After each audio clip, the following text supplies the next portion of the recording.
啲係加工紙啦。咁呢個書皮啦，呢個係桑皮紙啦，呢個係羅紋嘅皮紙，即係你見到紋理比較靚，比較斯文嘅。呢個羅紋紙用途咧，通常我哋會用喺做擦熱個面嘅嗰個開身紙，因為佢有紋理，比較斯文。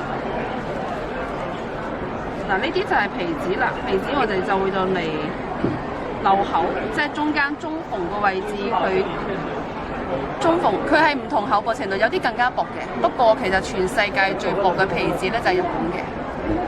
係1到2克，而且佢哋係薄得嚟係好有力嘅，所以如果做西文書咧、精裝書修復咧，你一定要有日本皮紙。國內嘅紙暫時嚟講，好遺憾就係未滿足到呢個實際嘅技術需要。即係皮紙基本上都係樹皮嘅紙，皮紙一定係樹皮嘅，一定係樹皮。但係啱先我講嘅呢啲竹啊、樹皮亦都可以溝埋一齊做紙，即係佢可以軟得嚟，又唔會話好軟，亦都會有韌性，所以其實手工紙係一個好大嘅類別。嗱，呢個都係皮紙，呢個都係皮紙，呢個都係皮紙，不過羅紋啫。呢度好似竹紙唔多。嗱，呢啲就係都係皮紙，就擅咗嚟抽邊刀嘅，都係手工紙咯。其實咧，古籍修復，係一個。我覺得係一個幾系統嘅事㗎，即係我只能夠好皮毛咁俾你去了解，因為如果你真係深入發現有好多好講究嘅嘢，譬如話紙啦，咁我哋呢個係竹紙，咁唔同嘅竹紙咧，我哋係會匹配翻唔同類型嘅。首先必須要佢有竹紙，我哋揾翻竹紙。咁竹紙嘅話咧，我哋要匹配翻，首先係厚薄程度，第二個就係顏色。咁因為我呢個係示範嘅，所以我就匹配翻個厚度差唔多，但顏色方面只要俾佢淺就得啦，個原則。因為我哋家下咁樣睇，可能會覺得佢個色澤差得有啲大嚇，但係其實當你一整本書收完嘅話咧，全部對摺起身，其實佢嗰個一整本厚嘅時候，嗰個色澤咧，其實就唔會話覺得非常之明顯嘅，即係個差異感唔會好強。咁我哋個漿糊就係自己煮嘅，煮嘅話你基本上就係呢個小麥澱粉。你如果識煮飯、識勾芡咧，你都會識煮。咁收書用嘅漿糊咧，其實係隨時喺度變㗎，冇固定㗎。所以呢個就係中國比較難嘅一點，就係佢冇一個好固定嘅一個輸出。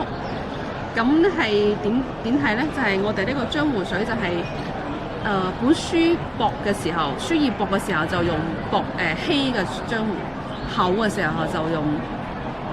書頁後就用稠即係叫咩？濃度大呢啲係結啲，因為稀結我成日搞錯嘅。咁我哋每次用嘅時候，因為漿糊會沉澱，所以每次用嘅時候要攪下佢。咁呢個其實都算 OK 啦，唔會話好稠好濃，但係其實可以再淡啲，可以再淡啲。因為係示範，所以我就冇話做得好嚴謹。點解咁講咧？係因為漿糊佢乾嘅時候咧，佢係會收縮。如果你漿糊好稠，佢收縮就會好勁，個拉力好勁嘅時候，即我哋做其實正常嚟講，我哋每收完一本書咧，我哋就會噴水。噴水唔會咁噴，而係輕輕你俾啲水珠落去，咁你會見到啱先抽住嘅地方，佢就會慢慢張開。張開嘅同時咧，你要整張紙嘅水分濕度均勻咧，我哋再揾透氣嘅紙，其實就係生紙，唔係熟紙，前後夾住佢。譬如呢張紙已經修復完啦，我就會揾2張紙夾住佢，之後再揾透氣嘅木板壓平佢，即係擺喺度，之後揾重力壓住佢，咁就可以令到張紙平整啦。如果唔壓嘅話，呢張紙咧一直佢都會係攣嘅。呢點你理解嗎？OK， 咁呢個係竹紙啦，呢個就係皮紙啦，呢個都係隨手拎嘅。皮紙同竹紙用途係唔同嘅。皮紙係乜嘢紙嚟咧？皮紙就係樹皮做嘅紙，因為中國傳統嘅做紙咧，紙類其實分幾類嘅，一類就係竹紙類，竹紙類就係理解成竹、毛竹、虎竹等等竹類完全係100%純竹料撈出嚟嘅紙叫竹紙。咁竹紙係100%生紙，佢係特別薄嘅。我哋明清時期嘅書嘅古籍嘅書，基本99.9%都係竹紙。其實好大原因係因為佢平，竹紙平。啊。咁宣紙咧係一啲比較貴重嘅古籍，譬如話可能係武英殿啊嗰啲貴嘅版本先會用。基本上竹紙書籍都係用竹紙嚟印刷。當然竹紙咧亦都有話一個高檔嘅竹紙或者低檔。咁呢個其實睇書睇得出㗎。因為我哋當下都講話文保啊，都講話要一啲即係會講話恆溫恆濕庫房啊，濕度係45%到55%啊。溫度係18到22，即係會好講究呢啲庫房標準。但係如果真係喺圖書館做嘢研究耐咗，你發現有啲書送版書，佢即使唔係一個咁嘅庫房條件嘅，嗰啲書都冇問題。但有啲書你做係，即使係放喺啲咁好嘅條件下，其實佢都會有問題。所以其實有時候我覺得，當下我哋研究強調嘅呢啲輔助咧，真係僅僅係輔助，好多時候更加多係佢本身嘅體質好唔好。呢個就係原材料製造嘅時候佢有冇達標。呢個其實係一個好大嘅課題，因為當下啲人太強調呢啲指標啦，但其實指標相對唔係絕對嘅效果。咁我就有試下點講鏈紋嘅，我唔知你要透光睇唔睇到，有粗有幼，睇到嘛？冇事，嗰個冇事嘅。我唔知你睇唔睇到鏈紋，見到嘛？嗱，你見到呢度厚啲，呢度薄啲。其實呢個厚係你張紙做紙嘅時候，佢個晾乾嗰張紙嘅嗰個效果。但係你其實呢個唔影響嘅。咁我哋就會對呢個鏈紋，即係呢個竹鏈嘅鏈紋嚟做。喺呢度會睇得清楚，因為點解會點咗紅色咧？因為紅色嘅穿透力強啲，我哋不嬲中國傳統嘅裱畫台都係紅色嘅。你會見到有粗有幼㗎嘛？樹嘅呢個係闊啲嘅，橫嘅好細咁。咁我補嘅時候咧，手工紙有正反兩面，光滑面係正面，正面就朝下嘅。咁我哋一定係書打開薄嚟補。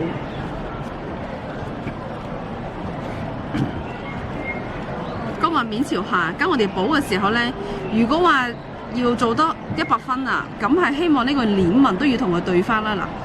因為唔同時代、唔同紙廠出嚟嘅鏈紋係有啲唔同，因為鏈紋都係手工編織㗎，每個人嘅作品都唔一樣，係咪？所以我呢度同佢肯定係唔一樣，但我只能盡量做就係首先粗嘅我都係對分粗，幼嘅對分幼，咁呢個闊度呢啲就冇所謂啦，係咪？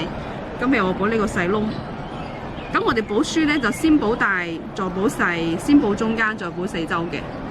咁每次用嘅之前咧，漿糊要攪佢，因為漿糊會沉澱。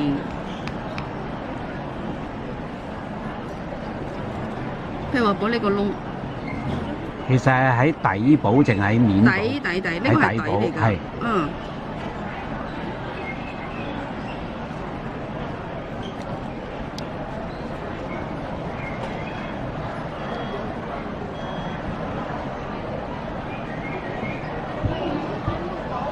嗱，如果睇得唔清，可以再塞下。唔知你睇唔睇得清嗰四周？咁當下呢個社會咧，我哋呢個行業咧有個標準，就係相對嚟講，凸口位啊，即係 cover 佢個位置，希望係1至2毫米。但係呢個係相對標準，唔係絕對標準。即係話有啲時候佢呢個書嘅纖維唔好嘅時候，你嘅凸口位 cover 佢嘅地方咧要闊啲，咁樣就俾佢捉得住個力。你可能要喺我呢度嘢先剪得清楚。我唔緊要，一陣間可以對住再影。嗱，如果我呢度係撕得即係撕多咗，或者係我補得唔夠，我可以再 cover 佢。因為竹紙壓平乾咗之後咧，其實係唔係乜睇得出嗰個凸口嘅，因為佢太薄啦，所以佢唔會好明顯。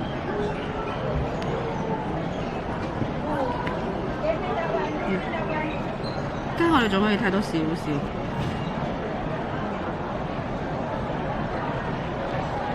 你可能要透光睇，睇唔睇到呢個補嘅地方？睇到嗎？睇到嗎？睇到。好。譬如呢個補完啦嚇。對接翻就係正面啦。冇錯，因為本身本書都係咁。咁佢原來係點折，我哋就點折，我哋唔會去糾正佢。譬如話佢歪咗，我哋唔會糾正佢嘅。按翻佢原來個位去折佢。因為佢印刷嘅時候咧，佢都係按佢本身就已經係歪咗嘅話，你糾翻正佢，咪搞到成本書咪唔啱咯。譬如呢度收好咗，咁啊突咗佢。咁有時候可以偷懶嘅就係，如果有啲書，譬如話呢度呢度係釘線位嘛。係。咁其實呢個位係 cover 佢睇唔到嘅，你可以淨係補一面，唔需要兩面補，係咪？一模一樣，我補一邊呢邊唔補都 OK 嘅。呢個第一，第二就係我甚至可以直接唔補。咁當然你自己要評估下，我唔補佢影響性大唔大？因為其實呢個位係遮住，所以其實呢個收書咧，佢要考慮補。點解考慮呢啲補唔補？因為亦都會考慮個平整。